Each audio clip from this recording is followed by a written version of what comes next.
New Zealand has fundamentally changed. If you went out to farmers before the reforms of '84 and said, would you do away with subsidies and exports incentives? Most of them would say, hell no.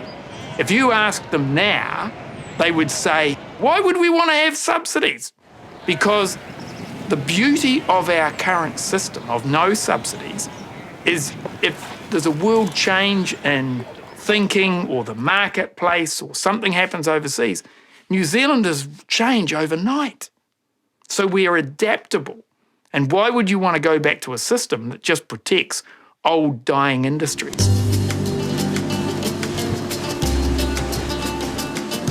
As Roger's ocean-based enterprises began to thrive, he and his wife, Nikki, were able to fulfill the dream they had started out with, to own their own farm.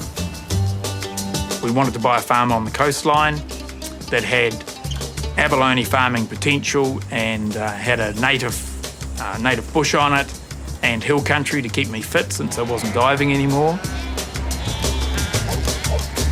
I have a very supportive wife.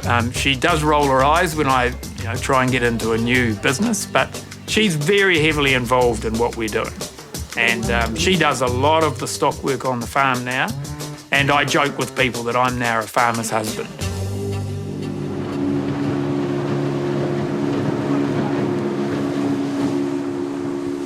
If you took a static snapshot the day after the reform, yes, there would be people displaced, of course, if you just froze it in time. But the world's not frozen in time. There's a dynamic. What does it unleash by way of the human spirit, the opportunity, the new economic confidence? The Douglas and Richardson years resulted in a massive reorganization of the government. Civil service reforms streamlined productivity.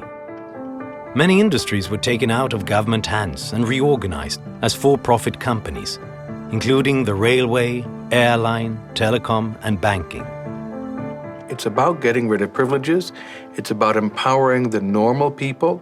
It's about sweeping away all of the special favors for the powerful. Most of the big companies had lobbyists who'd lobby the government to extend to them this privilege or some other privilege. 3 years after we were a government, most of these companies no longer had lobbyists. They'd saved the money. The life of the lobbyist, it's a terrible venal breeding ground. So you disintermediate the lobbyist. You don't give them a reason to face the government. And not blinking is really important, because if you blink, then all the lobbyists will come back to you and try to get you to change your mind. Reform is not a one-night stand. It is, move New Zealand unambiguously into a much more competitive position. We're one of the most open, free countries in the world.